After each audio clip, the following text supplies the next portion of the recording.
Meus irmãos, a paz do Senhor, que Deus abençoe sua vida. Eu sou o Rian e hoje nós vamos ler mais uma porção da primeira carta de Paulo a Timóteo.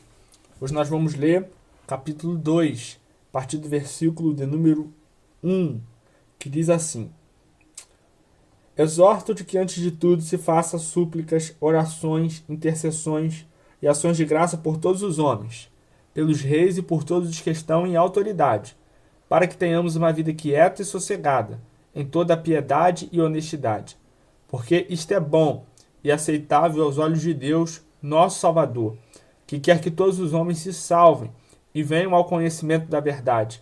Porque é um só Deus, um só mediador entre Deus e os homens, Jesus Cristo, o homem, o qual se entregou a si mesmo como resgate por todos, para servir de testemunho ao seu tempo, para que fui constituído pregador e apóstolo, digo a verdade em Cristo e não minto, professor dos gentios na fé e na verdade. Quero, pois, que os homens orem em todo lugar, levantando mãos santas, sem ira nem dúvida. Meus queridos, esse texto é um texto muito atual para nós, é um texto muito atual para a igreja do Senhor. Versículo 1 do capítulo 2, Paulo vai explicar e ele vai pedir que se faça súplicas, orações, intercessões e ações de graça por todos os homens. Então, nosso dever como cristãos é orar por todos os homens, por todas as pessoas, é fazer súplicas, é orar, é interceder pelos homens. No versículo 2, Paulo exemplifica quem são esses homens. Paulo vai dizer no versículo 2, pelos reis, por todos que estão em autoridade.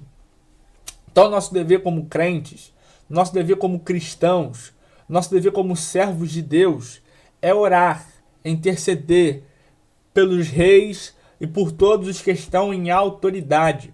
Ou seja, o nosso dever como cristãos é orar pelo nosso presidente, orar pelo nosso governador, orar pelo nosso prefeito, orar pelos deputados, orar pelos senadores. E perceba que nesta época os imperadores eram maus com os cristãos. Nesta época, o imperador, que era o imperador Nero, perseguia a igreja, perseguia os cristãos, como também na época de Pedro. E Pedro também vai dizer para orar pelos governantes. E Paulo vai dizer, ore por eles, ore pelo rei, ore pelas pessoas que estão numa posição de autoridade. Então deixa eu dizer, se você é cristão, se você gosta do presidente ou não, é seu dever orar por ele. Se você gosta do governador ou não, é seu dever orar por ele. Se você gosta do prefeito ou não, é seu dever orar por ele. É nosso dever como cristãos, é nosso dever como servos de Deus, orar pelos governantes. Para que nós temos que orar pelos governantes? Para que tenhamos uma vida quieta e sossegada. Versículo 2. Então a gente ora para que a gente tenha uma vida quieta, uma vida sossegada, uma vida sem guerras, uma vida sem guerras, sem tribulações no que tange ao Estado. Então, se nós orarmos, nós precisamos orar e pedir a Deus pelos nossos governantes para termos uma vida quieta, uma vida sossegada, em toda piedade e honestidade. Versículo 3. Isso é bom e aceitável aos olhos de Deus, nosso Salvador. Se você ora pelos seus governantes, independente se você gosta deles ou não, porque vão existir políticos que você vai gostar mais, que você vai gostar mais das ideias dele, dos ideais dele, mas vão existir outros que você não vai gostar muito, que você não vai gostar dos ideais dele. Mas é sua obrigação orar por todos eles. Não orar por um que você gosta e não orar por outro que você não gosta. Seu papel como um cristão, nossa obrigação como cristãos é orar pelos que a gente gosta e pelos que a gente não gosta. Por políticos que têm a nossa visão de mundo e políticos que não têm a nossa visão de mundo. E quando você faz isso, a Bíblia diz que isso é bom e aceitável aos olhos de Deus, nosso Salvador. Versículo 4, que quer que todos os homens se salvem e venham ao conhecimento da verdade.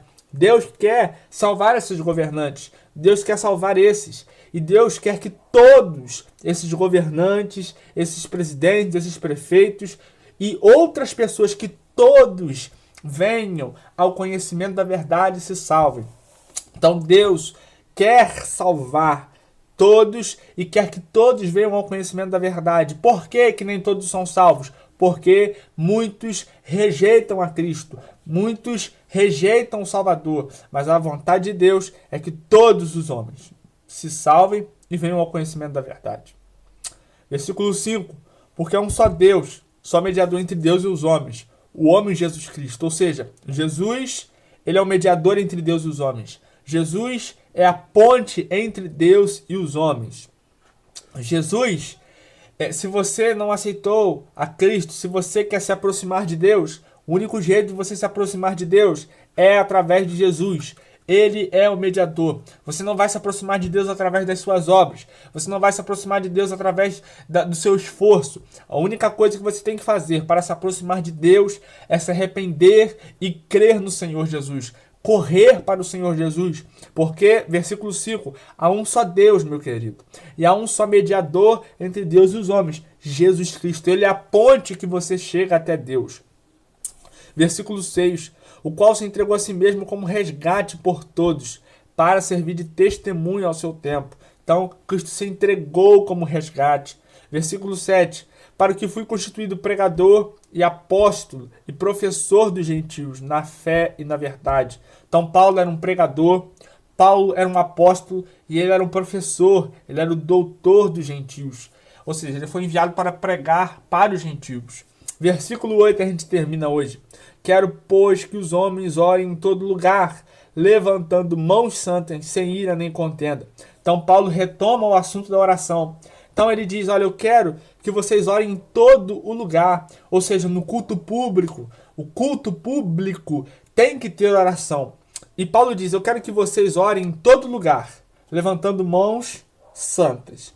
Ou seja, os cristãos nessa época, eles oravam como judeus, com as mãos levantadas. Mas Paulo vai explicar aqui nesse texto que o que importa na oração não é muito a posição que você ora, mas sim o seu interior. Então, nesse texto, versículo 8, existem 3 coisas que você tem que ter quando você for orar. Eu não quero demorar muito, porque senão o vídeo vai ficar muito grande.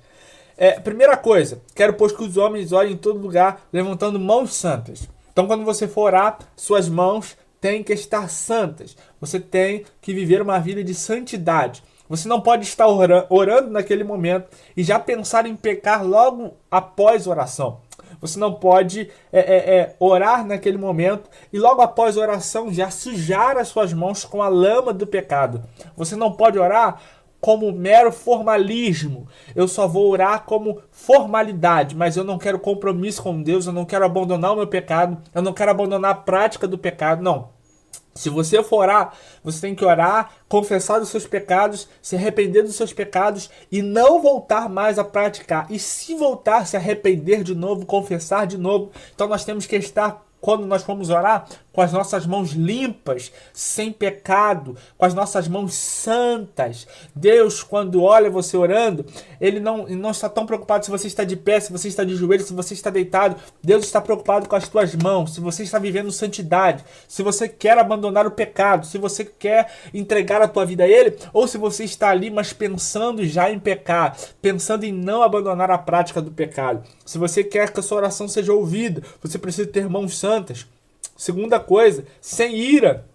Eu estou lendo o texto, versículo 8. Quando você for orar, você não pode estar com ira. Você não pode estar com mágoa do teu irmão. Você não pode estar com raiva do teu irmão. Você não pode estar irado com o teu irmão, desejando o mal, desejando coisas ruins. Meu querido, se alguém te magoou, se alguém te feriu, libere esse perdão, meu querido. Perdoe.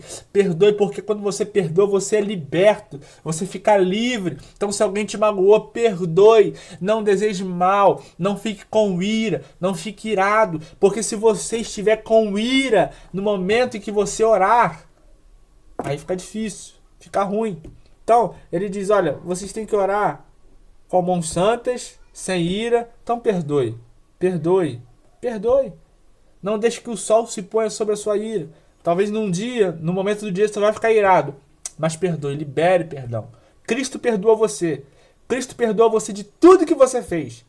E é nossa obrigação como cristãos também perdoar os nossos inimigos, perdoar aqueles que nos magoam, aqueles que nos ferem. E a terceira coisa, eu termino o vídeo, que você tem que ter na tua oração. Primeiro, você tem que orar com mãos santas. Segundo, tem que orar sem ira. E terceiro, sem dúvida. Quando você for orar, você não pode não pode orar com dúvida. Você não pode orar assim: eu sei, eu vou orar, mas eu sei que Deus não vai atender. Eu vou orar, mas eu sei que Deus não está me escutando. Eu vou orar, mas eu sei que não vai acontecer nada. Não, você não pode orar com dúvida. Você tem que orar crendo que Deus vai atender a tua oração. Você tem que orar crendo que Deus vai responder. Você tem que orar crendo que Deus vai atender você. Você tem que orar crendo que Deus é poderoso para resolver tua situação. Se você ora para um familiar crente, que não é crente, você ora para Deus salvar ele, você tem que orar crendo que Deus vai salvar. Então ore crendo, não ore com dúvida, não ore dizendo Deus não vai ouvir, não vai acontecer nada, não. Ore crendo, porque Deus é poderoso para salvar. Deus é poderoso para fazer. Então ore crendo, porque Deus é poderoso. Deus abençoe sua vida no nome de Jesus.